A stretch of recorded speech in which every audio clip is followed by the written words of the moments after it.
ਵਾਹਿਗੁਰੂ ਜੀ ਕਾ ਖਾਲਸਾ ਵਾਹਿਗੁਰੂ ਜੀ ਕੀ ਫਤਿਹ। ਅਸਲਾਮ ਵਾਲੇਕਮ, ਆਦਾਬ, ਵਰਜ਼। ਮੈਂ ਹਾਂ ਤੁਹਾਡੀ ਹੋਸਟ ਨੀਲਮ ਕੌਰ ਤੇ ਮੈਂ ਟੀਵੀ 84 ਸਾਰੇ ਦਰਸ਼ਕਾਂ ਤੇ ਸਰੋਤਿਆਂ ਨੂੰ ਜੀ ਆਇਆਂ ਕਹਿੰਦੀ ਹਾਂ ਪ੍ਰੋਗਰਾਮ ਸੱਚੋ ਸੱਚ ਵਿੱਚ, ਜਿਹੜੇ ਇਸ ਪ੍ਰੋਗਰਾਮ ਨਾਲ ਦੇਸ਼ਾਂ ਵਿਦੇਸ਼ਾਂ ਤੋਂ ਜੁੜ ਚੁੱਕੇ ਨੇ। ਖਾਲਸਾ ਅਫੇਅਰ ਸੈਂਟਰ ਦੇ ਸੰਚਾਲਕ ਡਾਕਟਰ ਅਮਰਜੀਤ ਸਿੰਘ ਜੀ ਸਟੂਡੀਓ 'ਚ ਮੇਰੇ ਸ਼ਾਮਲ ਨੇ। ਉਹਨਾਂ ਨਾਲ ਗੱਲਬਾਤ ਕਰਕੇ ਅੱਜ ਦਾ ਮਿਸ਼ਨ ਉੱਪਰ ਉਹਨਾਂ ਤੋਂ ਉਹਨਾਂ ਦਾ ਤਬਸਰਾ ਜਾਣਦੇ ਹਾਂ। ਜੀ ਡਾਕਟਰ ਸਾਹਿਬ, ਵਾਹਿਗੁਰੂ ਜੀ ਕਾ ਖਾਲਸਾ ਵਾਹਿਗੁਰੂ ਜੀ ਕੀ ਫਤਿਹ। हाँ जी नीलम कौर जी, ਤੁਹਾਨੂੰ ਵੀ ਤੇ ਦੁਨੀਆ ਭਰ 'ਚ ਬੈਠੇ ਸਾਡੇ ਬਹੁਤ ਹੀ ਪਿਆਰੇ, ਸੋਹਣੇ, ਸਿਆਣੇ, ਸੁਨੱਖੇ ਟੀਵੀ 84 ਦੇ ਵਿਊਅਰਸ ਨੂੰ ਵੀ ਵਾਹਿਗੁਰੂ ਜੀ ਕਾ ਖਾਲਸਾ ਵਾਹਿਗੁਰੂ ਜੀ ਕੀ ਫਤਿਹ। ਸਾਡੇ ਬਹੁਤ ਹੀ ਪਿਆਰੇ ਮੁਸਲਮਾਨ ਭੈਣਾਂ ਭਰਾਵਾਂ ਨੂੰ ਅਸਲਾਮ ਅਲੈਕਮ। ਗੰਗਾ ਜਮਨੀ ਤਹਿਜ਼ੀਬ ਦੇ ਹਿੰਦੂ ਤਵੀਆਂ ਨੂੰ ਨਮੋ ਨਮੇ ਤੇ ਹੋਰ ਸਭ ਵੀਰਾਂ ਭੈਣਾਂ ਨੂੰ ਆਦਾਬ। ਜੀ ਡਾਕਟਰ ਸਾਹਿਬ, ਜੀ ਆਇਆਂ ਨੂੰ ਪ੍ਰੋਗਰਾਮ ਸੱਚੋ ਸੱਚ ਵਿੱਚ। ਬਹੁਤ ਸ਼ੁਕਰੀਆ ਜੀ ਡਾਕਟਰ ਸਾਹਿਬ, ਅੱਜ 7 ਅਪ੍ਰੈਲ 2026 25 ਚੇਤ ਨਾਨਕਸ਼ਾਹੀ ਸੰਮਤ 558 ਦਾ ਦਿਨ ਹੈ। ਤੇ ਡਾਕਟਰ ਸਾਹਿਬ, ਪ੍ਰੋਗਰਾਮ ਸ਼ੁਰੂ ਕਰਨ ਤੋਂ ਪਹਿਲਾਂ ਅਸੀਂ ਦਰਸ਼ਕਾਂ ਤੇ ਸਰੋਤਿਆਂ ਨੂੰ ਹਮੇਸ਼ਾ ਤਰ੍ਹਾਂ ਦੱਸਦੇ ਵਿਊਅਰਸ, ਜੇ ਤੁਸੀਂ ਹੱਕ ਸੱਚ ਇਨਸਾਫ ਤੇ ਪੈਰਾ ਦਿੰਦਾ ਇੱਕੋ ਇੱਕ ਚੈਨਲ ਟੀਵੀ 84 ਨੂੰ ਦੇਖਣਾ ਚਾਹੁੰਦੇ ਹੋ ਤਾਂ ਤੁਸੀਂ ਦੇਖ ਸਕਦੇ ਹੋ ਸਪੈਕਟਰਮ ਕੇਬਲ, ਆਰਸੀਐਨ ਕੇਬਲ, ਬਲਫਨ ਕੈਨੇਡਾ, ਰੋਕੂ, ਜਾਦੂ ਬਾਕਸ, ਸ਼ਾਵਾ, ਫੇਸਬੁੱਕ ਟੀਵੀ 84 ਦੀ ਐਪ ਰਾਹੀਂ online streaming and IP box ਤੇ ਤੁਸੀਂ ਟੀਵੀ 84 ਨੂੰ ਦੇਖ ਸਕਦੇ ਹੋ। ਵਿਊਅਰਸ, ਜੇ ਤੁਸੀਂ ਟੀਵੀ 84 ਨਾਲ ਪ੍ਰੋਗਰਾਮ ਸੱਚੋ ਸੱਚ ਨਾਲ ਫੇਸਬੁੱਕ ਰਾਹੀਂ ਜੁੜੇ ਹੋ ਤਾਂ ਇਸ ਨੂੰ ਵੱਧ ਤੋਂ ਵੱਧ ਲਾਈਕ ਕਰੋ ਤੇ ਸ਼ੇਅਰ ਕਰੋ ਅਤੇ ਨਾਲ ਹੀ YouTube ਤੇ ਸਬਸਕ੍ਰਾਈਬ ਵੀ ਕਰੋ। ਇਹ ਵੀ ਦੱਸ ਦਿਓ ਕਿ ਤੁਸੀਂ ਟੀਵੀ 84 ਦੀ ਐਪ ਨੂੰ ਐਂਡਰੋਇਡ ਐਂਡ ਐਪ ਸਟੋਰ ਤੇ ਡਾਊਨਲੋਡ ਕਰਕੇ ਜੋ ਟੀਵੀ 84 ਦੀ ਲਾਈਵ ਸਟ੍ਰੀਮ ਹੈ ਇਸ ਨੂੰ ਤੁਸੀਂ 24 ਆਵਰਸ ਦੇਖ ਸਕਦੇ ਹੋ। ਸੋ ਵਿਊਅਰਸ, ਪ੍ਰੋਗਰਾਮ ਦੀ ਸ਼ੁਰੂਆਤ ਕਰਨ ਜਾ ਰਹੇ ਹਾਂ ਅੱਜ ਦੀ ਸਪਾਂਸਰਸ਼ਿਪ ਦੇ ਵਾਲੇ ਨਾਲ ਕਿ ਅੱਜ ਦੇ ਪ੍ਰੋਗਰਾਮ ਸੱਚੋ ਸੱਚ ਨੂੰ ਸਪਾਂਸਰ ਕੀਤਾ ਗਿਆ ਹੈ ਡਾਲਸ ਟੈਕਸਸ ਤੋਂ ਸਰਦਾਰ ਗੋਵਿੰਦਰ ਸਿੰਘ ਜੀ ਵੱਲੋਂ। ਸੋ ਇਹ ਸਾਡੇ ਪੱਕੇ ਸਪੋਰਟਰ ਨੇ, ਪੱਕੇ ਵਿਊਅਰ ਨੇ ਔਰ ਖਾਲਸਾ ਦੀ ਪ੍ਰਾਪਤੀ ਦੀ ਜਿਹੜੀ ਹੈ ਅਰਦਾਸ ਵੀ ਕਰਦੇ ਨੇ। ਸੋ ਅੱਜ ਦੀ ਸਪਾਂਸਰਸ਼ਿਪ ਲਈ ਅਸੀਂ ਸਰਦਾਰ ਗੋਵਿੰਦਰ ਸਿੰਘ ਜੀ ਦਾ ਤਹਿ ਦਿਲ ਤੋਂ ਧੰਨਵਾਦ ਕਰਦੇ ਹਾਂ। ਤੁਹਾਨੂੰ ਵੀ ਅਪੀਲ ਤੇ ਬੇਨਤੀ ਕਰਦੇ ਹਾਂ ਤੁਸੀਂ ਪ੍ਰੋਗਰਾਮ ਸੱਚੋ ਸੱਚ ਨੂੰ ਵੱਧ ਤੋਂ ਵੱਧ ਸਪਾਂਸਰ ਕਰੋ। ਸਪਾਂਸਰਸ਼ਿਪ ਲਈ ਤੁਸੀਂ ਸਾਨੂੰ ਕਾਲ ਕਰ ਸਕਦੇ ਸਾਡੇ ਫੋਨ ਨੰਬਰ ਤੇ 5166191984, ਸੇਮ ਨੰਬਰ ਤੇ WhatsApp ਕਰ ਸਕਦੇ ਹੋ। ਤੁਸੀਂ ਸਾਨੂੰ ਈਮੇਲ ਵੀ ਕਰ ਸਕਦੇ ਹੋ info@tv ਤੇ। ਸੋ ਵੀਰਸ, ਪਹਿਲੇ ਸਮੇਂ ਦੇ ਵਿੱਚ ਆਪਾਂ ਗੱਲਬਾਤ ਕਰਨ ਜਾ ਰਹੇ ਹਾਂ ਕਿ ਇਸ ਧਰਤੀ ਤੇ ਲਗਭਗ 200 ਮੁਲਕਾਂ ਵਿੱਚ ਵਸਦੇ 8 ਬਿਲੀਅਨ ਤੋਂ ਜ਼ਿਆਦਾ ਲੋਕਾਂ ਨੇ ਵਕਤੀ ਤੌਰ ਤੇ ਸੁੱਖ ਦਾ ਸਾਹ ਲਿਆ। ਜਦੋਂ ਕਿ ਅਮਰੀਕਾ ਤੇ ਈਰਾਨ ਦੋਵਾਂ ਮੁਲਕਾਂ ਨੇ ਪਾਕਿਸਤਾਨ ਦੀ ਵਿਚੋਲਗੀ ਤਹਿਤ 15 ਦਿਨਾਂ ਲਈ ਜੰਗਬੰਦੀ ਦਾ ਐਲਾਨ ਕੀਤਾ ਹੈ, ਜਿਸ ਦੌਰਾਨ ਗੱਲਬਾਤ ਰਾਹੀਂ ਕਿਸੇ ਪੱਕੇ ਸਮਝੌਤੇ ਤੇ ਪਹੁੰਚਿਆ ਜਾਵੇਗਾ। ਯਾਦ ਰਹੇ, ਪ੍ਰੈਜ਼ੀਡੈਂਟ ਟਰੰਪ ਵੱਲੋਂ ਦਿੱਤੀ ਡੈਡਲਾਈਨ ਮੁਤਾਬਕ ਅੱਜ ਸ਼ਾਮ 8 ਵਜੇ ਤੋਂ ਈਰਾਨ ਨੂੰ ਮੁਕੰਮਲ ਤੌਰ ਤੇ ਤਬਾਹੀ ਵੱਲ ਧੱਕਿਆ ਜਾਣਾ ਸੀ। ਇਹ ਕਦਮ ਹੈ ਇਹ ਨਿਊਕਲੀਅਰ ਹਥਿਆਰਾਂ ਦੇ ਇਸਤੇਮਾਲ ਵੱਲ ਇਸ਼ਾਰਾ ਕਰਦਾ ਸੀ। ਸੋ ਇਸ ਬਾਰੇ ਆਪਾਂ ਗੱਲਬਾਤ ਕਰਨ ਜਾ ਰਹੇ ਹਾਂ। ਸੋ ਅਸੀਂ ਚਾਹਾਂਗੇ ਤੁਸੀਂ ਸਾਨੂੰ ਇਸੇ ਤਰ੍ਹਾਂ ਬਣੇ ਰਹਿਣਾ। ਦੇਖਣ ਸੁਣ ਲਈ ਤੁਹਾਡਾ ਸਭ ਦਾ ਬਹੁਤ ਬਹੁਤ ਸ਼ੁਕਰੀਆ। ਜੀ ਡਾਕਟਰ ਸਾਹਿਬ, ਕੀ ਕਹਿਣਾ ਚਾਹੋਗੇ? ਸਭ ਤੋਂ ਪਹਿਲਾਂ ਤਾਂ ਅੱਜ ਦੇ ਪ੍ਰੋਗਰਾਮ ਨੂੰ ਸਪਾਂਸਰ ਕਰਨ ਲਈ ਅਸੀਂ ਡਾਲਸ ਟੈਕਸਸ ਤੋਂ ਆਪਣੇ ਵੀਰ ਗੋਵਿੰਦਰ ਸਿੰਘ ਉਹਨਾਂ ਦਾ ਸ਼ੁਕਰੀਆ ਅਦਾ ਕਰਦੇ ਹਾਂ। ਉਹਨਾਂ ਦੀ ਹਰ ਮਹੀਨੇ ਇੱਕ ਸਪਾਂਸਰਸ਼ਿਪ ਪੱਕੀ ਹੈ। ਸਾਲ ਪਹਿਲਾਂ ਉਹਨਾਂ ਵੱਲੋਂ ਕਮਿਟਮੈਂਟ ਹੁੰਦੀ ਹੈ। ਸਰ ਗੋਵਿੰਦਰ ਸਿੰਘ ਸਾਡੇ ਸਾਥੀ ਵੀ, ਸਹਿਯੋਗੀ ਵੀ ਔਰ ਹੌਸਲਾ ਦੇਣ ਵਾਲੇ ਵੀਰ ਵੀ ਨੇ। ਡਾਕਟਰ ਰਣਜੀਤ ਸਿੰਘ ਹੋਰਾਂ ਦੇ ਨਾਲ ਉਹਨਾਂ ਦੀ ਸਾਂਝ ਬੜੀ ਪੁਰਾਣੀ ਸੀ। ਪੰਜਾਬ ਹੁੰਦਿਆਂ ਹੀ ਜਦੋਂ ਕਿ ਡਾਕਟਰ ਸਾਹਿਬ ਆਪਣੇ ਵੈਟਰਨੇਰੀਅਨ ਸਨ, ਪੜ੍ਹਾਈ ਕਰਦੇ ਸਨ ਐਗਰੀਕਲਚਰ ਯੂਨੀਵਰਸਿਟੀ ਲੁਧਿਆਣਾ। ਔਰ ਉਦੋਂ ਤੋਂ ਲੈ ਕੇ ਜਦੋਂ ਡਾਕਟਰ ਸਾਹਿਬ ਅਮਰੀਕਾ ਆਏ ਔਰ ਫਿਰ ਗੋਵਿੰਦਰ ਸਿੰਘ ਹੋਰਾਂ ਦੇ ਨਾਲ ਵੀ ਉਹਨਾਂ ਦੇ ਕਾਰੋਬਾਰ ਦੇ ਵਿੱਚ ਵੀ ਨਾਲ ਸਹਿਯੋਗੀ ਸਨ।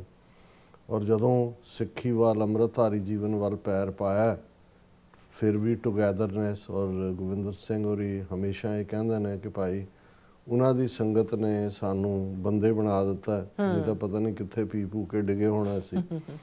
ਸੋ ਇਹ ਜ਼ਿੰਦਗੀ ਦੇ ਜਿਹੜੇ ਕੁਛ ਪੜਾਅ ਹੁੰਦੇ ਨੇ ਔਰ ਇਹ ਜਿਹੜੀਆਂ ਜ਼ਿੰਦਗੀ 'ਚ ਰਸਕ ਸ਼ਖਸੀਅਤਾਂ ਮਿਲਦੀਆਂ ਨੇ, ਜਿਹੜੀਆਂ ਤੁਹਾਡੇ ਜੀਵਨ ਦੇ ਵਿੱਚ ਕੋਈ ਤਬਦੀਲੀ, ਇੱਕ ਸੁਰੱਖਿਆ, ਇੱਕ ਪਿਆਰ ਭਰ ਦਿੰਦੀਆਂ ਨੇ, ਇਹ ਡੈਸਟਿਨਡ ਹੁੰਦਾ ਹੈ। ਗੁਰੂ ਸਾਹਿਬ ਨੇ ਯਾਦ ਦਹਾਨੀ ਕਰਵਾਈ ਹੋਈ ਹੈ ਕਿ ਪੂਰਬ ਕਰਮ ਅੰਕਰ ਜਬ ਪ੍ਰਗਟੇ ਭੇਟਿਓ ਪੁਰਖ ਰਸਕ ਬੈਰਾਗੀ, ਕਿ ਬੀਜ ਪਿਆ ਹੁੰਦਾ ਅੰਦਰ। ਜਿਹੜੇ ਲੋਕ ਇੱਕਦਮ ਆਪਣਾ ਕਾਂਟਾ ਬਦਲਦੇ ਨੇ, ਲਾਈਫ ਸਟਾਈਲ ਬਦਲਦੇ ਨੇ ਔਰ ਸਚਿਆਰੇ ਹੋ ਕੇ ਨਿਬੜਦੇ ਨੇ, ਭਾਵੇਂ ਉਹ ਕਿਸੇ ਤਰ੍ਹਾਂ ਦਾ ਵੀ ਜੀਵਨ ਸਟਾਈਲ ਜੀ ਰਹੇ ਹੁੰਦੇ ਉਦੋਂ ਵੀ ਉਹ ਚੰਗੇ ਨੇ। ਲੇਕਿਨ ਮਾੜੀਆਂ ਜਿਹੜੀਆਂ ਸੰਗਤਾਂ, ਸੋਭਤਾਂ, ਜਾਂ ਕਈ ਵਾਰ ਇਸ ਗੱਲ ਦਾ ਅਹਿਸਾਸ ਹੀ ਨਹੀਂ ਹੁੰਦਾ ਵੀ ਚੰਗੇ ਤੇ ਮਾੜੇ 'ਚ ਫਰਕ ਕੀ ਹੈ। ਇੱਕ ਕਲਚਰ ਦਾ ਇੰਪੈਕਟ ਹੁੰਦਾ।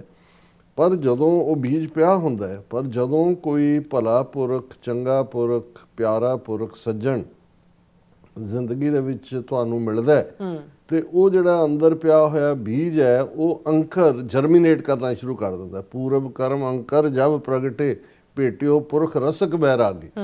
ਔਰ ਮੈਂ ਇਹ ਸਮਝਦਾ ਹਾਂ ਕਿ ਵੀ ਇਹ ਜਿਸ ਕਿਸਮ ਦਾ ਫੇਰ ਸਾਡਾ ਸਾਰਿਆਂ ਦਾ ਹੀ ਸਾਥ ਬਣਿਆ। ਭਾਈ ਗੁਰਦੇਵ ਸਿੰਘ ਜਿਹੜੇ ਉਹ ਵੀ ਡਾਕਟਰ ਸਾਹਿਬ ਨੂੰ ਉੱਥੋਂ ਜਾਣਦੇ ਸਨ, ਔਰ ਇੱਥੇ ਇਹ ਮੇਰੇ ਲਈ ਵੀ ਇੱਕ ਜਿੱਥੇ ਪੰਥਕ ਪਰਿਵਾਰ ਦੇ ਤੌਰ ਤੇ ਅਸੀਂ ਇਸ ਸਫ਼ਰ ਨੂੰ 90s ਦੇ ਵਿੱਚ ਖਾਲਿਸਤਾਨ ਦੇ ਸੰਘਰਸ਼ ਵੱਲ ਟੁਗੈਦਰਨੈਸ ਦੇ ਨਾਲ ਤੁਰੇ, ਉੱਥੇ ਇਹ ਸਾਂਝਾਂ ਹੋਰ ਵੀ ਮਜ਼ਬੂਤ ਪਰਿਵਾਰਕ ਤੌਰ ਦੇ ਉੱਤੇ ਵੀ, ਔਰ ਅੱਗੋਂ ਬੱਚਿਆਂ ਦਾ ਵੀ, ਜਿਵੇਂ ਭਾਈ ਗੋਬਿੰਦਰ ਸਿੰਘ ਹੋਰਾਂ ਦੇ ਬੇਟਾ ਬੇਟੀ ਉਹ ਵੀ ਇਸ ਰਸਤੇ ਤੇ ਕੈਂਪ 'ਚ ਹੁੰਦੇ ਆ, ਉਹਨਾਂ ਦਾ ਬੇਟਾ ਜਗਮੀਤ ਸਿੰਘ ਪੂਰਾ ਜਿਹੜਾ ਉਹ ਖਾੜਕੂ ਸੁਰ, ਔਰ ਭਾਈ ਗੋਬਿੰਦਰ ਸਿੰਘ ਹੋਰਾਂ ਦੇ ਭਰਾਤਾ ਵੀ ਇਸ ਸੰਘਰਸ਼ ਦੇ ਵਿੱਚ ਖਾਲਿਸਤਾਨ ਦੇ ਸ਼ਹੀਦ ਹੋਏ ਨੇ। ਔਰ ਅਨਫੋਰਚੂਨੇਟਲੀ ਡਾਕਟਰ ਰਣਜੀਤ ਸਿੰਘ ਹੋਰਾਂ ਦਾ ਤੁਰ ਜਾਣਾ ਉਹਨੇ ਇੱਕ ਵਾਇਡ ਦਿੱਤਾ ਹੈ, ਕਿਉਂਕਿ TV 84 ਉਹਨਾਂ ਦਾ ਬ੍ਰੇਨ ਚਾਈਲਡ, ਉਹਨਾਂ ਦੀ ਮਿਹਨਤ ਅਸੀਂ ਤਾਂ ਚਲੋ ਨਾਲ ਲੱਗੇ ਆ ਕੇ, ਲੇਕਿਨ ਉਹਨਾਂ ਨੇ ਇਸ ਦੇ ਲਈ ਬਹੁਤ ਘਾਲਣਾ ਕਰ ਲਈ। ਔਰ ਉਹਨਾਂ ਦਾ ਹਮੇਸ਼ਾ ਹੀ ਇਹ ਸੁਪਨਾ ਵੀ ਸੀ, ਔਰ ਜਦੋਂ ਸ਼ੁਰੂਆਤ ਵੀ ਹੋਈ ਤੇ ਹਾਲਾਂ ਬੜੀਆਂ ਮੁਸ਼ਕਿਲਾਂ ਸੀ, ਤੇ ਉਹਨਾਂ ਨੇ ਇੱਕ ਵਾਰੀ ਸਾਰਿਆਂ 'ਚ ਕਿਹਾ, ਔਰ ਜਦੋਂ ਇੱਥੇ ਵੀ ਸਾਡੀ ਸਾਊਂਡ ਵਿਊ ਬ੍ਰੌਡਕਾਸਟਿੰਗ ਦੇ ਵਿੱਚ ਪਹਿਲਾ ਫੰਡ ਰੇਜ਼ਿੰਗ ਬੈਂਕਟ ਹੋਇਆ, ਉਹਦੇ 'ਚ ਉਹਨਾਂ ਨੇ ਕਿਹਾ ਸੀ ਵੀ ਅਸੀਂ ਤਾਂ ਇਹ ਏਮ ਲੈ ਕੇ ਚੱਲੇ ਹਾਂ ਕਿ ਇਹ TV 84 ਨਾ ਸਿਰਫ ਖਾਲਿਸਤਾਨ ਦੇ ਸੰਘਰਸ਼ ਤੱਕ, ਸੰਘਰਸ਼ ਦੀ ਕਾਮਯਾਬੀ ਤੱਕ ਹੋਏਗਾ, ਇਹ ਸਾਡੇ ਮੁਲਕ ਦਾ ਅਲ ਜਜ਼ੀਰਾ ਬਣੇਗਾ। ਔਰ ਮੈਂ ਸਮਝਦਾ ਵੀ ਇਹੀ ਜਿਹੜੀ ਉਹਨਾਂ ਦੀ ਚਾਹਨਾ ਵੀ ਸੀ, ਇਸ ਦੇ ਲਈ ਉਹਨਾਂ ਨੇ ਮਿਹਨਤ ਵੀ ਕੀਤੀ। ਠੀਕ ਹੈ, ਅਸੀਂ ਨਿਰਾਸ਼ਤਾ ਵੱਲ ਵੀ ਹੁੰਦੇ ਹਾਂ ਕਈ ਵਾਰ, ਜਦੋਂ ਜਿਨ੍ਹਾਂ ਦੇ ਉੱਤੇ ਮਾਣ ਹੁੰਦਾ ਹੈ ਉਹੀ ਜਿਹੜੇ ਨੇ ਪਿੱਛੇ ਪੈਰ ਖਿੱਚ ਰਹੇ ਹੁੰਦੇ ਨੇ, ਲੇਕਿਨ ਡਾਕਟਰ ਸਾਹਿਬ ਦੇ ਤੁਰ ਜਾਣ ਬਾਅਦ ਭਾਈ ਗੋਬਿੰਦਰ ਸਿੰਘ ਹੋਰੀ ਹੋਰ ਵੀ ਮਜ਼ਬੂਤੀ ਨਾਲ ਅੱਗੇ ਆਏ, ਔਰ ਉਹਨਾਂ ਨੇ ਕਿਹਾ ਕਿ ਭਾਈ ਕੁਛ ਵੀ ਹੋ ਜਾਏ ਉਹਨਾਂ ਦੇ ਲਾਏ ਇਸ ਬੂਟੇ ਨੂੰ ਅਸੀਂ ਜਿਹੜਾ ਉਹ ਹੋਰ ਵੀ ਜਿਹੜਾ ਵੱਧਦਾ ਫੁੱਲਦਾ ਦੇਖਣਾ ਚਾਹੁੰਦੇ ਹਾਂ, ਔਰ ਇਸ ਲਈ ਅਸੀਂ ਕੰਮ ਕਰਦੇ ਹਾਂ। ਸੋ ਅਸੀਂ ਮੋਸਟ ਲਾਈਕਲੀ ਵਰਕਆਊਟ ਕਰ ਰਹੇ ਹਾਂ ਡਾਕਟਰ ਸਾਹਿਬ ਦੀ ਯਾਦ ਨੂੰ ਸਮਰਪਿਤ TV 84 ਦੇ ਲਈ ਵੀ ਜਿਹੜਾ ਇੱਕ ਸਮਾਗਮ ਜੂਨ ਮਹੀਨੇ ਦੇ ਵਿੱਚ ਡਾਲਸ ਦੇ ਵਿੱਚ ਅਖੰਡ ਪਾਠ ਸਾਹਿਬ ਔਰ ਉਸ ਦਾ ਭੋਗ ਹੁੰਦਾ ਹੈ, ਔਰ ਜਲਦੀ ਜੂਨ ਦੇ ਅਸੀਂ ਉਹ ਡੇਟ ਫਿਕਸ ਕਰ ਰਹੇ ਹਾਂ ਜਦੋਂ ਕਿ ਉਹਨਾਂ ਦੀ ਯਾਦ ਨੂੰ ਸਮਰਪਿਤ ਸਮਾਗਮ ਡਾਲਸ ਟੈਕਸਾਸ 'ਚ ਹੋਏਗਾ। ਸੋ ਅਸੀਂ ਭਾਈ ਗੋਬਿੰਦਰ ਸਿੰਘ ਹੋਰਾਂ ਦੇ ਸ਼ੁਕਰਗੁਜ਼ਾਰ ਹਾਂ। ਹਾਲਾਂਕਿ ਉਹਨਾਂ ਨੂੰ ਆਪਣੀ ਤਾਰੀਫ ਚੰਗੀ ਨਹੀਂ ਲੱਗਦੀ ਹੁੰਦੀ, ਮੈਨੂੰ ਮਨਾ ਕਰਦੇ ਹੁੰਦੇ ਨੇ, ਪਰ ਮੇਰੇ ਲਈ ਇਹ ਨਹੀਂ ਹੁੰਦਾ ਕਿ ਮੈਂ ਕੋਈ ਸੋਚਿਆ ਹੁੰਦਾ ਕਿ ਵੀ ਮੈਂ ਇਹ ਕਹਿਣਾ, ਪਰ ਜਿਉਂ ਹੀ ਕੁਝ ਚਿਹਰੇ ਤੁਹਾਡੇ ਸਾਹਮਣੇ ਆਉਂਦੇ ਨੇ ਇੱਕਦਮ ਉਹ ਫਲੈਸ਼ਬੈਕ ਹੁੰਦਾ, ਔਰ ਤੁਸੀਂ ਉਹਨਾਂ ਸਾਰੇ ਪਲਾਂ ਨੂੰ, 4 ਦਹਾਕਿਆਂ ਨੂੰ ਤੁਸੀਂ ਫ੍ਰੈਕਸ਼ਨ ਆਫ ਅ ਸੈਕਿੰਡ ਦੇ ਵਿੱਚ ਉਸ ਨੂੰ ਤੁਸੀਂ ਦੇਖ ਲੈਂਦੇ ਹੋ।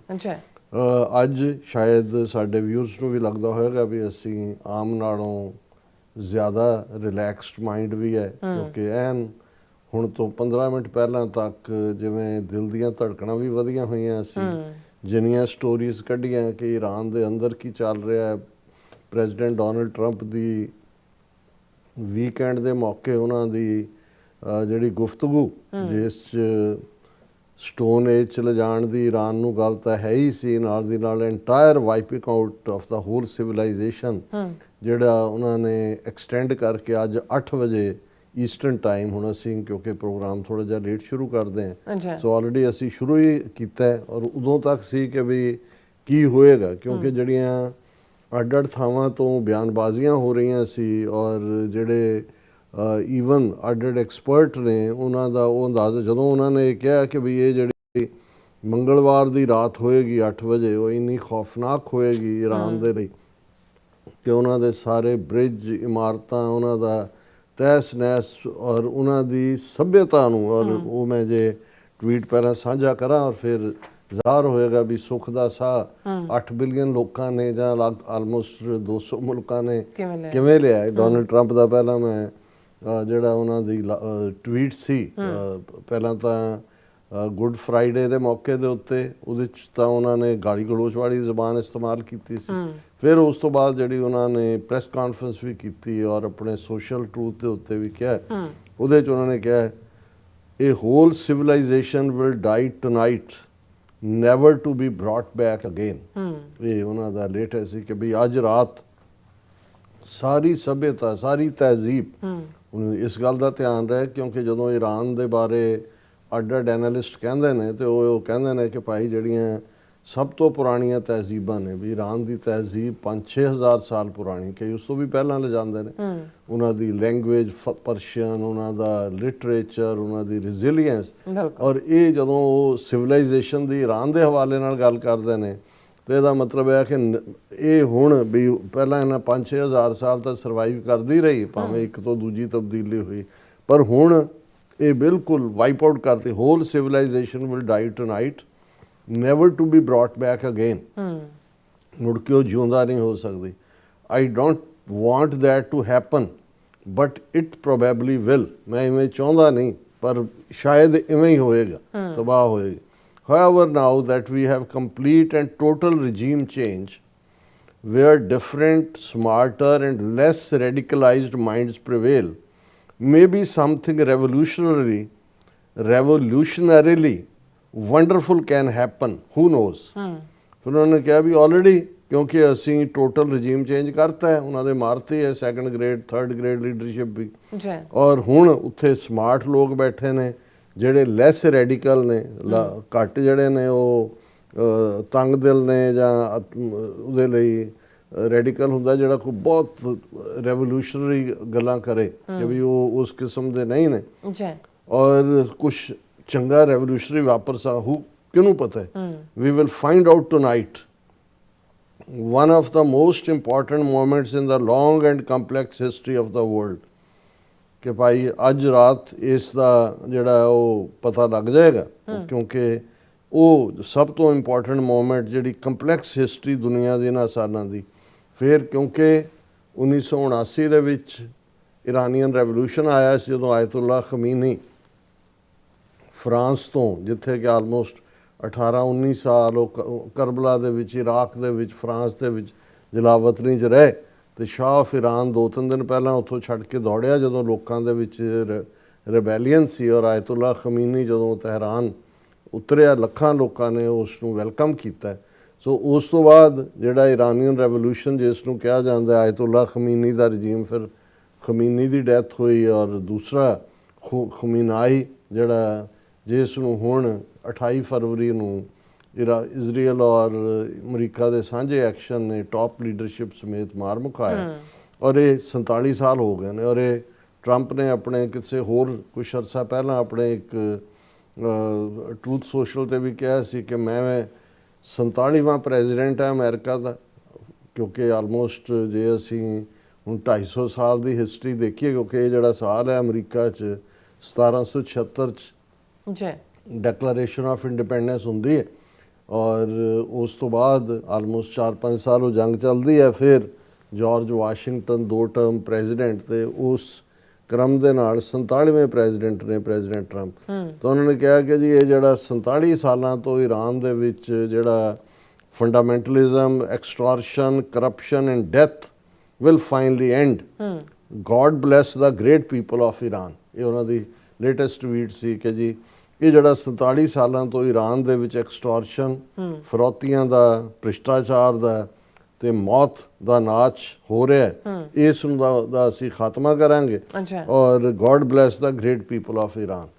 ਹੁਣ ਇਹ ਵੀ ਜਿਹੜਾ, ਕਿਉਂਕਿ ਇਸ ਤੋਂ ਪਹਿਲਾਂ ਜਿਹੜੀ ਸੰਡੇ ਟਵੀਟ ਸੀ ਉਹਦੇ 'ਚ ਜਿਹੜਾ ਉਹ ਮੁਸਲਮਾਨਾਂ ਨੂੰ ਟੀਜ਼ ਕੀਤਾ ਗਿਆ ਸੀ, ਔਰ ਇਸ ਕਿਸਮ ਦਾ। ਸੋ ਇਹਦੇ 'ਚ ਕੋਈ ਇੱਕ ਪਾਸੇ ਜਿਹਨਾਂ ਲੋਕਾਂ ਨੂੰ ਤੁਸੀਂ ਗੋਡ ਬਲੈਸ ਕਹਿ ਰਹੇ ਹੋ, ਉਹਨਾਂ ਨੂੰ ਤੁਸੀਂ ਜਿਹੜੀ ਉਹਨਾਂ ਦੀ ਸੱਭਿਅਤਾ ਔਰ ਉਹਨਾਂ ਦਾ ਸਭ ਕੁਝ ਮਾਰਨ ਨੂੰ ਜਾਂ ਦੂਜੇ ਲਈ ਤਿਆਰ ਸੀ। ਚਲੋ, ਔਰ ਇਹ ਜਿਹੜੀ, ਕਿਉਂਕਿ ਦੇਖੋ ਹਾਲਾਂ ਅਮਰੀਕਾ ਦੇ ਵਿੱਚ ਮੈਂ ਕਦੇ ਦੇਖਿਆ ਨਹੀਂ ਹੈ, ਬਾਈਡਨ ਦੇ ਹੁੰਦਿਆਂ ਇਹ ਸੀ ਕਿ ਵੀ ਫਿਜ਼ੀਕਲੀ ਔਰ ਮੈਂਟਲੀ ਹੁਣ ਉਹ ਡਿਮੈਂਸ਼ੀਆ 'ਚ ਹੈ, ਅਨਫਿਟ ਹੈ। ਔਰ ਇਹ ਕੋਈ ਸ਼ੱਕ ਨਹੀਂ ਕਿ ਅਖੀਰਲੇ ਸਾਲ 1.5 ਸਾਲ ਉਹ ਭੁੱਲ ਵੀ ਜਾਂਦਾ ਸੀ, ਕਈ ਵਾਰ ਉਹ ਸਟੇਜ ਤੋਂ ਇੱਧਰੋਂ ਉਤਰਨਾ ਕਿ ਉੱਧਰੋਂ ਉਤਰਨਾ। ਲੇਕਿਨ ਪਿਛਲੇ ਕੁਝ ਦਿਨਾਂ ਤੋਂ ਜਦੋਂ ਤੋਂ ਇਹ ਹੁਣ ਆਪਸ ਦੇ ਵਿੱਚ ਇਹ ਸਾਡੇ ਤਾਂ ਹੁਣ ਉਹ ਕੈਨੇਡਾ 'ਚ ਹੀ ਟਰਮ ਹੁੰਦੇ ਆ ਕਿ ਵੀ ਫਲਾਣੇ ਨਾਲ ਕੀ ਹੋਇਆ, ਕਹਿੰਦਾ ਜੀ ਬਹੁਤ ਚੰਗੇ ਸਬੰਧ ਸੀ ਪਰ ਫਿਰ ਅਸੀਂ ਫੋਨੀ ਹੋ ਗਏ ਕਿ ਫੋਨ ਦੇ ਉੱਤੇ ਹੀ ਧਮਕੀਆਂ ਜਾਂ ਝਗੜੇ ਸ਼ੁਰੂ ਹੋ ਗਏ, ਫਿਰ ਫੋਨੀ ਹੋ ਗਏ। ਤੇ ਹੁਣ ਜੇ ਟਰੰਪ ਸਾਹਿਬ ਤਾਂ ਚਲਾਉਂਦਾ ਹੀ ਆਪਣੀ ਪ੍ਰੈਜ਼ੀਡੈਂਸੀ ਟਵੀਟੀ ਨਾਲ ਨੇ ਹੈਂ, ਸੋ ਤੇ ਉਸ ਤੋਂ ਜੇ ਅਸੀਂ ਅੰਦਾਜ਼ਾ ਲਾਈਏ ਤਾਂ ਫਿਰ ਇਵੇਂ ਲੱਗਦਾ ਸੀ ਕਿ ਵੀ ਕੁਝ ਹੋਣ ਜਾ ਰਿਹਾ ਹੈ, ਮੁਕੰਮਲ ਤਬਾਹੀ। ਫਿਰ ਈਵਨ ਹਾਲਾਂਕਿ JD ਵੈਂਸ ਵਾਈਸ ਪ੍ਰੈਜ਼ੀਡੈਂਟ, ਜਿਹਨਾਂ ਬਾਰੇ ਖੁਦ ਪ੍ਰੈਜ਼ੀਡੈਂਟ ਟਰੰਪ ਨੇ ਕਿਹਾ ਸੀ ਕਿ ਈਰਾਨ ਜੰਗ ਦੇ ਮਾਮਲੇ 'ਚ ਉਹਨਾਂ ਦੀ ਡਿਫਰੈਂਟ, ਵੈਂਸ ਦੀ ਡਿਫਰੈਂਟ, ਫਿਲਸੋਫਿਕਲੀ ਹੀ ਥਾਟ ਡਿਫਰੈਂਟਲੀ। ਜੀ ਲੇਕਿਨ JD ਵੈਂਸ ਹੁਣ ਉਹ ਹੰਗਰੀ ਦੇ ਵਿੱਚ ਸੀ, ਉੱਥੇ ਜਿਹੜਾ ਇੱਕ ਕੈਂਡੀਡੇਟ ਨੂੰ ਐਂਡੋਰਸ ਕੀਤਾ ਪ੍ਰੈਜ਼ੀਡੈਂਟ ਟਰੰਪ ਨੇ, ਤੇ ਉੱਥੇ ਉਹਨੇ ਆਪਣੇ ਪ੍ਰੈਜੈਂਟੇਸ਼ਨ 'ਚ ਕਿਹਾ ਕਿ ਵੀ ਅਸੀਂ ਈਰਾਨ ਜਿਹੜਾ ਉਹ ਬੰਦੇ ਦਾ ਪੁੱਤ ਬਣ ਜਾਏ, ਜੇ ਪੰਜਾਬੀ 'ਚ ਕਹਿਣਾ ਹੋਏ। ਅਦਰਵਾਈਜ਼ ਸਾਡੇ ਕੋਲ ਜਿੰਨੇ ਕੁ ਅਮਰੀਕਾ ਕੋਲ ਟੂਲਸ ਨੇ ਅਸੀਂ ਸਾਰੇ ਇਸਤੇਮਾਲ ਕਰਾਂਗੇ। ਜੀ ਹੁਣ ਇਸ ਤੋਂ ਵੀ ਔਰ ਇਸ ਤੋਂ ਇਲਾਵਾ ਵੀ ਜਿਸ ਲੈਵਲ ਦੇ ਉੱਤੇ ਇਜ਼ਰਾਈਲ ਦੀ ਥਿੰਕਿੰਗ ਹੈ, ਇਹ ਜਿਹੜੇ ਗੰਭੀਰ ਐਨਾਲਿਸਟ ਨੇ ਉਹਨਾਂ ਨੇ ਇਹ ਕਹਿਣਾ ਸ਼ੁਰੂ ਕਰ ਦਿੱਤਾ ਸੀ ਕਿ ਇਹ ਜਿਹੜੀ ਟੋਟਲ ਵਾਈਪ ਆਊਟ ਸਿਵਲਾਈਜੇਸ਼ਨ ਹੈ ਇੱਕ ਰਾਤ 'ਚ, ਇਹ ਅਦਰਵਾਈਜ਼ ਤਾਂ ਹੋ ਨਹੀਂ ਸਕਦਾ। ਕਿ ਤੁਸੀਂ ਕਿੰਨੇ ਭੁੱਲ, ਈਰਾਨ ਬਹੁਤ ਵੱਡਾ ਮੁਲਕ ਹੈ, ਆਲਮੋਸਟ ਅਮਰੀਕਾ ਦਾ ਤੀਸਰਾ ਹਿੱਸਾ, ਤੇ ਅਮਰੀਕਾ ਕਿੰਨਾ ਵੱਡਾ ਮੁਲਕ ਹੈ। ਤੁਸੀਂ ਹਜ਼ਾਰਾਂ ਜਹਾਜ਼ ਵੀ ਲਾਓ, ਕੀ ਤਬਾਹ ਕਰੋਗੇ ਤੁਸੀਂ।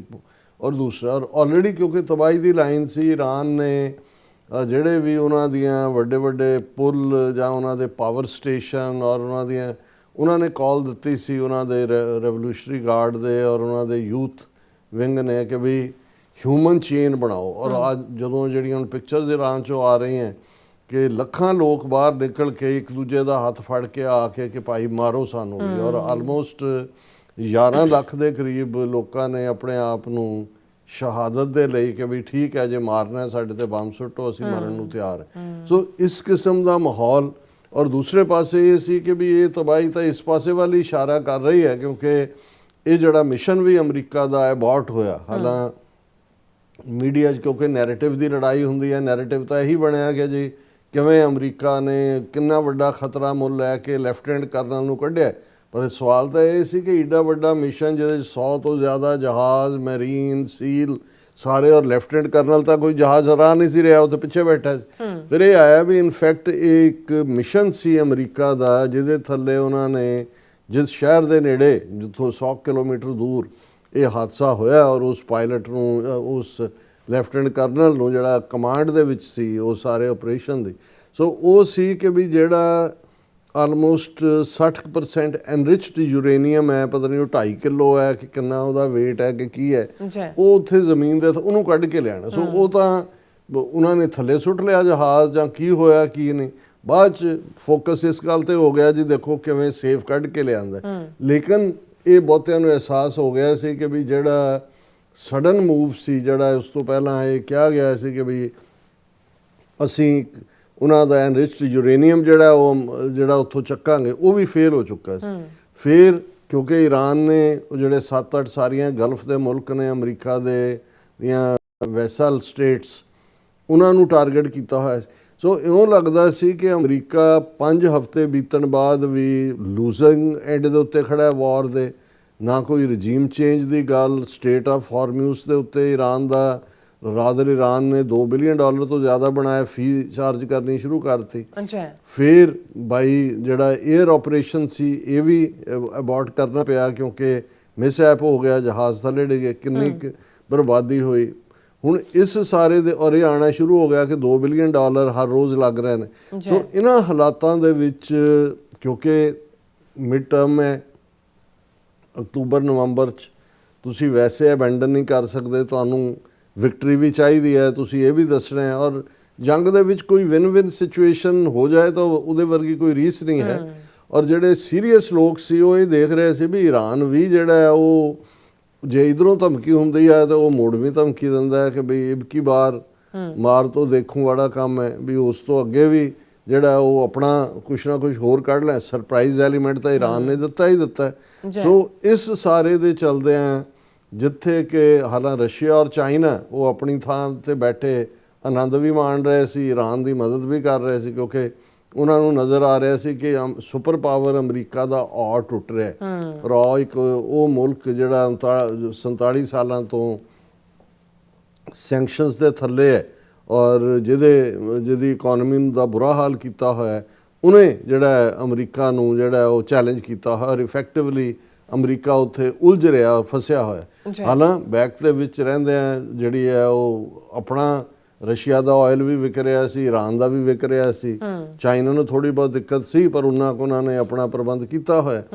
ਸੋ ਇਸ ਸਾਰੇ ਦੇ ਚੱਲਦਿਆਂ ਜਿਹੜਾ ਪਾਕਿਸਤਾਨ ਦਾ ਇਨੀਸ਼ੀਏਟਿਵ ਸੀ, ਹਾਲਾਂਕਿ ਇਸ ਨੂੰ ਕਿਵੇਂ ਐਸ ਜੈ ਸ਼ੰਕਰ ਨੇ ਦਲਾਲ ਦਾ ਨਾਂ ਦੇ ਕੇ ਜਿਹੜਾ ਉਹ ਆਪਣਾ ਉਹਨਾਂ ਨੂੰ ਤਾਂ ਇਹ ਪਤਾ ਨਹੀਂ ਲੱਗ ਰਿਹਾ ਸੀ ਇੰਡੀਆ ਨੂੰ ਕਿ ਹਨੇਰਾ ਕੀ ਕਿੱਥੇ ਹੈ ਤੇ ਚਾਨਣ ਕਿੱਥੇ ਹੈ। ਔਰ ਬਹੁਤਿਆਂ ਨੇ ਕਿਹਾ ਵੀ ਐਵੇਂ ਇੱਕ ਐਫਰਟ ਹੀ ਹੈ, ਇਹ ਕਰ ਰਹੇ ਨੇ ਆਪਣੇ ਜਿਹਨੂੰ ਕਹਿੰਦੇ ਨੇ ਖੜ ਹੋਣਾ ਵਾਣਾ ਕੁਛ ਨਹੀਂ ਹੈ।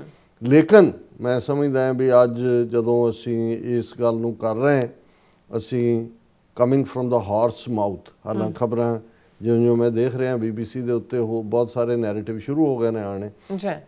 ਲੇਕਿਨ ਜਿਹੜਾ ਪਾਕਿਸਤਾਨ ਵੱਲੋਂ ਇਨੀਸ਼ੀਏਟਿਵ ਲਿਆ ਗਿਆ ਸੀ ਸਮਝੌਤੇ ਦਾ, ਜਿਹਦੇ 'ਚ ਆਬਵੀਅਸਲੀ ਉਹਨਾਂ ਨੇ ਤੁਰਕੀਏ ਔਰ ਇਜਿਪਟ ਉਹਨਾਂ ਨੂੰ ਵੀ, ਪਰ ਇਹ ਮੇਨ ਜਿਹੜੀ ਖੇਡ ਹੈ ਆਸਮ ਮੁਨੀਰ, ਸ਼ਹਬਾਜ਼ ਸ਼ਰੀਫ ਵੀ ਪ੍ਰਾਈਮ ਮਿਨਿਸਟਰ ਜ਼ਰੂਰ ਨੇ ਸਿਵਲੀਅਨ ਹਕੂਮਤ ਦੇ, ਪਰ ਹਰ ਕੋਈ ਜਾਣਦਾ ਵੀ ਪਾਵਰ ਪਾਕਿਸਤਾਨ 'ਚ ਕਿੱਥੇ ਲਾਈ ਕਰਦੀ ਹੈ।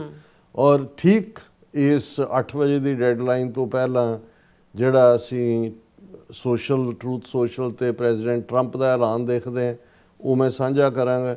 ਔਰ ਫਿਰ ਇਸ ਦੇ ਜਵਾਬ ਦੇ ਵਿੱਚ minister of foreign affairs Islamic republic of Iran ਦੇ ਸੈਯਦ ਅਬਾਸ ਅਰਗਾਚੀ, ਉਹਨਾਂ ਦਾ ਜਿਹੜਾ ਆਇਆ ਉਸ ਤੋਂ ਇਹ ਹੈ ਕਿ ਵੀ 15 ਦਿਨਾਂ ਦੇ ਲਈ ਬੇਸ਼ੱਕ ਇੱਕ ਆਰਜ਼ੀ ਸੀਜ਼ ਫਾਇਰ ਹੈ, ਲੇਕਿਨ ਇਹ ਦਾ ਆਲਰੇਡੀ ਪਹਿਲਾਂ 15 ਨੁਕਾਤੀ ਪ੍ਰੋਗਰਾਮ ਸੀ ਅਮਰੀਕਾ ਦਾ, ਉਹਨਾਂ ਨੇ 5 ਨੁਕਾਤੀ ਦਿੱਤਾ ਈਰਾਨ ਨੇ, ਫਿਰ ਉਹਦਾ ਕਿੰਨਾ ਨੁਕਾਤੀ ਹੈ ਇਹਦੇ 'ਤੇ ਨੈਗੋਸ਼ੀਏਸ਼ਨ। ਪਰ ਜਿਹੜੀ ਲੈਂਗੁਏਜ ਹੈ ਦੋਨੋਂ ਪਾਸਿਓਂ, ਉਸ ਤੋਂ ਇਹ ਅੰਦਾਜ਼ਾ ਹੈ ਕਿ ਵੀ ਬ੍ਰੌਡਰ ਅੰਡਰਸਟੈਂਡਿੰਗ ਜਿਹੜੀ ਹੈ ਦੋਵੇਂ ਪਾਸੇ ਹੋ ਗਈ ਹੈ।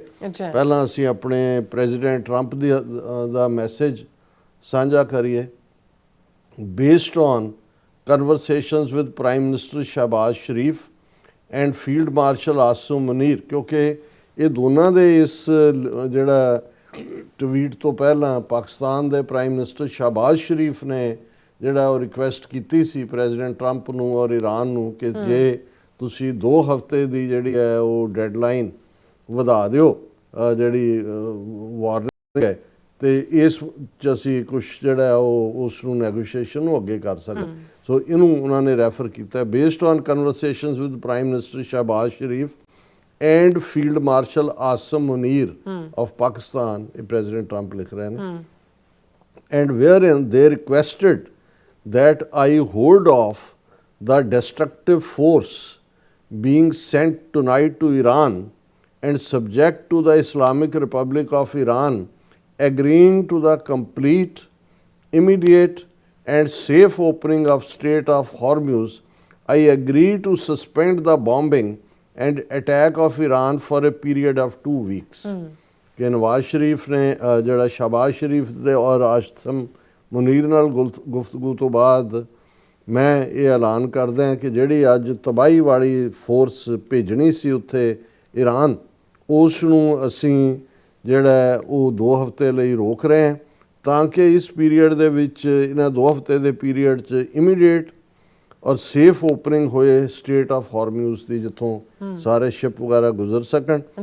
ਆਈ agree to suspend the bombing and attack of Iran for a period of 2 weeks. ਮੈਂ ਸਸਪੈਂਡ ਕਰ ਰਿਹਾ ਬੋmbਿੰਗ ਔਰ ਈਰਾਨ ਦੇ ਉੱਤੇ ਅਟੈਕ 2 ਹਫ਼ਤੇ ਲਈ। This will be a double sided ceasefire, ਵੀ ਜੇ ਅਸੀਂ ਕਰ ਰਹੇ ਹਾਂ ਸੀਜ਼ ਫਾਇਰ ਤੇ ਈਰਾਨ ਵੀ ਕਰੇ, ਡਬਲ ਸਾਈਡਡ।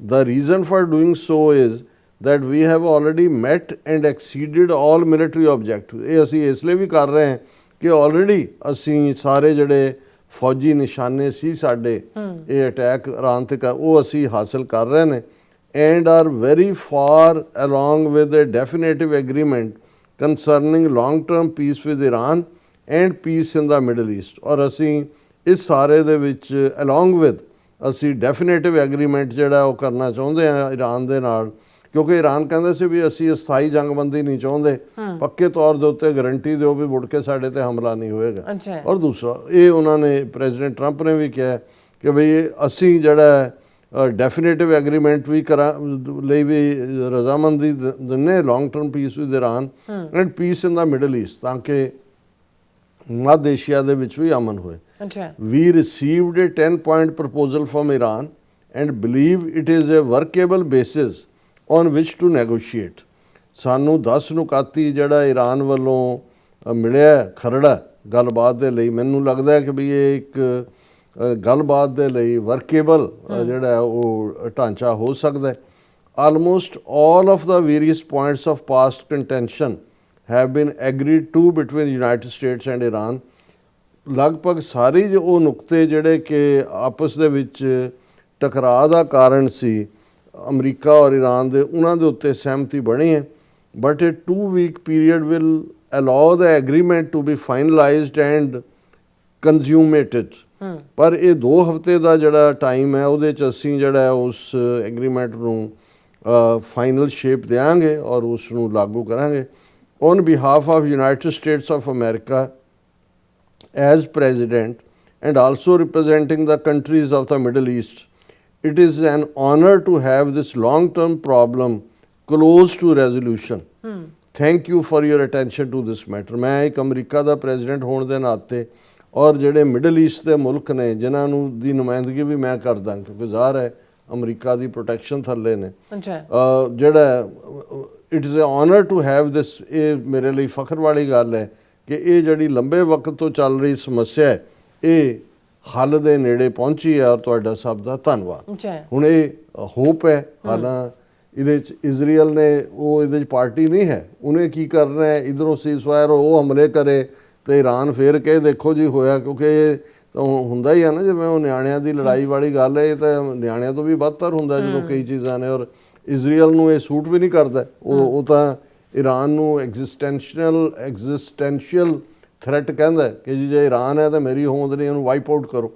ਹੁਣ ਕਿਉਂਕਿ ਪ੍ਰੈਜ਼ੀਡੈਂਟ ਟਰੰਪ ਤਾਂ ਕਿ ਅਸੀਂ ਰਜੀਮ ਚੇਂਜ ਕਰਤੇ ਸੀ, ਉਹ ਤਾਂ ਦਾਅਵੇ ਕਰ ਹੀ ਰਹੇ ਸੀ, ਪਰ ਈਰਾਨ ਹੁਣ ਤੱਕ ਜਿਹੜਾ ਬਿਲਕੁਲ ਡਿਫਾਈਂਡ ਸੀ ਕਿਸੇ ਕੰਢੇ ਔਰ ਇੱਕ ਸਟੇਜ ਤੋਂ ਇਨਕਾਰ ਕਰ ਰਹੇ ਸੀ ਕਿ ਕੋਈ ਗੱਲਬਾਤ ਨਹੀਂ ਹੋ ਰਹੀ। ਉਦੋਂ ਜ਼ਾਹਰ ਹੈ ਕਿ ਮਿਡਲ ਦੇ ਤੋਂ ਉਹ ਪਾਕਿਸਤਾਨ ਨੂੰ ਮੈਸੇਜ ਦੇ ਰਹੇ ਸੀ, ਆਸਮ ਮੁਨੀਰ ਟਰੰਪ ਨੂੰ ਦੇ ਰਿਹਾ ਸੀ।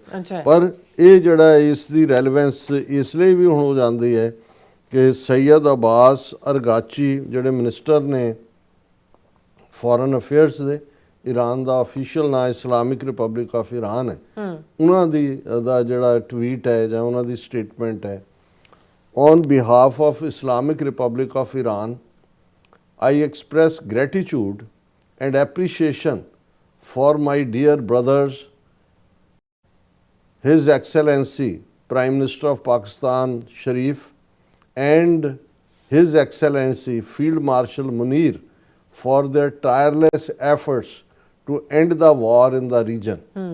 ਇਹ ਬਹੁਤ ਵੱਡੀ ਗੱਲ ਹੈ ਕਿ ਉਹਨਾਂ ਨੇ ਆਸਿਮ ਮੁਨੀਰ ਨੂੰ ਵੀ ਹਿਜ਼ ਐਕਸੈਲੈਂਸੀ ਕਿਹਾ, ਸ਼ਾਬਾਜ਼ ਸ਼ਰੀਫ ਨੂੰ ਵੀ ਕਿਹਾ ਔਰ ਐਕਨੋਲੇਜ ਇੱਥੋਂ ਕੀਤਾ ਹੈ ਕਿ ਬਈ ਤੁਸੀਂ ਇਸ ਜੰਗਬੰਦੀ ਨੂੰ ਰੋਕਣ ਦੇ ਵਿੱਚ ਤੁਹਾਨੂੰ ਜਿਹੜਾ ਉਹਨਾਂ ਨੇ ਕਿਹਾ ਵੀ ਮੈਂ ਗ੍ਰੈਟੀਚਿਊਡ ਸ਼ੁਕਰਾਨਾ ਔਰ ਤਾਰੀਫ ਆਪਣੇ ਭਰਾਵਾਂ ਦੀ ਡੀਅਰ ਬ੍ਰਦਰਸ ਜਿਹੜੇ ਨੇ ਉਹਨਾਂ ਦਾ ਸ਼ੁਕਰੀਆ ਅਦਾ ਕਰਦੇ ਹਾਂ ਕਿ ਉਹਨਾਂ ਨੇ, ਔਰ ਇਹ ਪਰਸੋਂ ਸੀ ਅਸੀਂ ਡਿਸਕਸ ਵੀ ਕੀਤਾ ਸੀ ਕਿ ਆਸਮ ਮੁਨੀਰ ਸਾਰੀ ਰਾਤ ਸੁੱਤੇ ਨਹੀਂ ਹੈ ਸਾਰਿਆਂ ਦੇ, ਕਿਉਂਕਿ ਟਾਈਮ ਫਰੇਮ ਵੀ ਡਿਫਰੈਂਟ ਹੈ ਅਮਰੀਕਾ 'ਚ ਔਰ ਉੱਥੋਂ ਦਾ ਤਾਂ ਈਰਾਨ ਦਾ ਤਾਂ ਚਲੋ ਸੇਮ ਟਾਈਮ ਜ਼ੋਨ 'ਚ ਹੈ।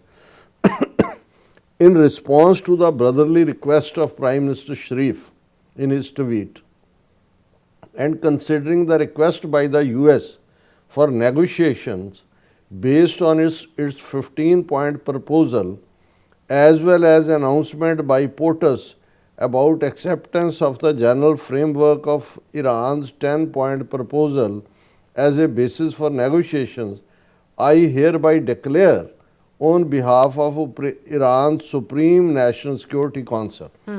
ਹੁਣ ਜੇ ਤੁਸੀਂ ਸ਼ਬਦ ਜਾਲ ਦੇਖੋ ਤੇ ਉਹਦੇ 'ਚ ਰਾਹ ਦੋਨਾਂ ਨੇ ਰੱਖ ਲਿਆ ਹੋਇਆ ਕਿ ਵੀ ਫਿਰ ਜੇ ਟਕਰਾਣਾ, ਸੋ ਲੇਕਿਨ ਜਿਸ ਲੈਵਲ ਦੀ ਬਿਟਰਨੈਸ ਸੀ ਉਹਦੇ 'ਚੋਂ ਇਹ ਈਵਨ ਸ਼ਬਦ ਵੀ ਇਵੇਂ ਲੱਗਦਾ ਵੀ ਜੇਠ ਮਹੀਨੇ 'ਚ ਤਪਦੇ ਸੂਰਜ ਦੇ ਵਿੱਚ ਜਿਹੜੀਆਂ ਮੀਂਹ ਦੀਆਂ ਠੰਡੀਆਂ ਕਣੀਆਂ ਵੀ ਤਾਂ ਸਾਹਮਣੇ ਰੂਹ ਅਫਜ਼ਾ ਵੀ ਪਿਆ ਹੋਵੇ, ਇਸ ਕਿਸਮ ਦਾ ਜੋ ਮਾਹੌਲ ਸੀ। ਔਰ ਮੈਂ ਹਾਲਾਂ ਕਿ ਜਦੋਂ ਤੁਸੀਂ ਮਹਿਸੂਸ ਕਰਦੇ ਹੋ ਵੀ ਆਲੇ ਦੁਆਲੇ ਕੀ ਹੋ ਰਿਹਾ, ਇਟ ਵਾਸ ਕਿ ਕਿਸ ਪਾਸੇ ਸਾਰੀ ਲੁਕਾਈ ਜਾ ਰਹੀ ਹੈ, ਕਿਉਂਕਿ ਉਹਦੇ ਥੱਲੇ ਹਰ ਇੱਕ ਨੇ ਹੀ ਪ੍ਰਭਾਵਿਤ ਹੋਣਾ ਸੀ।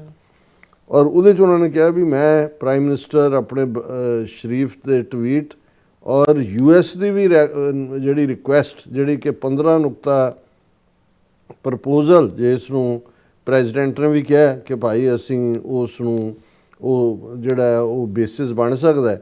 ਔਰ ਉਹਨਾਂ ਨੇ ਕਿਹਾ ਵੀ 10 ਪੁਆਇੰਟ ਜਿਹੜਾ ਈਰਾਨ ਦਾ 10 ਪੁਆਇੰਟ ਪ੍ਰਪੋਜ਼ਲ ਹੈ ਉਸ ਦੇ ਬੇਸਿਸ ਦੇ ਉੱਤੇ ਨੈਗੋਸ਼ੀਏਸ਼ਨ ਲਈ ਤਿਆਰ ਹੈ। ਇਸ ਲਈ ਮੈਂ ਈਰਾਨ ਦੇ ਸੁਪਰੀਮ ਨੈਸ਼ਨਲ ਸਿਕਿਉਰਿਟੀ ਕੌਂਸਲ ਦੇ ਬਿਹਾਫ ਤੇ, ਕੱਲ ਨੂੰ ਇਹ ਨਾ ਲੱਗੇ ਵੀ ਉਹਨਾਂ ਦੀ ਨੈਸ਼ਨਲ ਸਿਕਿਉਰਿਟੀ ਕੌਂਸਲ ਜਾਂ ਉਹਨਾਂ ਦਾ ਜਿਹੜਾ ਖਮੀਨਾਈ ਹੈ ਹੁਣ ਉਹ ਇਹ ਕਹੇਗਾ ਜੀ ਇਹ ਤਾਂ ਆਪ ਹੀ ਦੇ ਦਿੱਤੇ ਬਿਆਨ ਵਿਦੇਸ਼ ਮੰਤਰੀ, ਅਸੀਂ ਨਹੀਂ ਮੰਨਦੇ, ਪਰ ਉਹਨੇ ਸਟੇਟਮੈਂਟ ਈਰਾਨ ਦੀ ਸੁਪਰੀਮ ਨੈਸ਼ਨਲ ਸਿਕਿਉਰਿਟੀ ਕੌਂਸਲ ਦੇ ਬਿਹਾਫ ਤੇ ਦਿੱਤੀ ਹੈ। ਬਿਲਕੁਲ।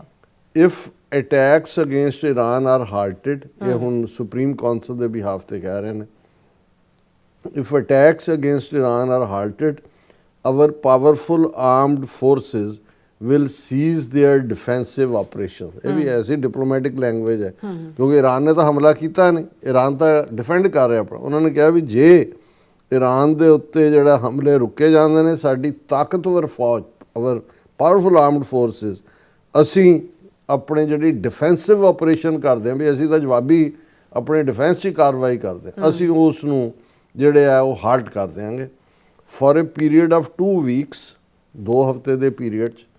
safe passage through the Strait of Hormuz will be possible via coordination with Iran's armed forces and with due consideration of technical limitations। ਇਹਦੇ 'ਚ ਉਹਨਾਂ ਨੇ ਫਿਰ ਲਕੂਨਾ ਰੱਖ ਲਿਆ। ਉਹਨਾਂ ਨੇ ਹੁਣ ਉਹਨੇ ਵੀ ਪ੍ਰੈਜ਼ੀਡੈਂਟ ਟਰੰਪ ਨੇ ਕਿਹਾ 2 ਹਫ਼ਤੇ ਲਈ ਖੋਲੋ ਸਟੇਟ ਆਫ ਹਾਰਮੂਜ਼।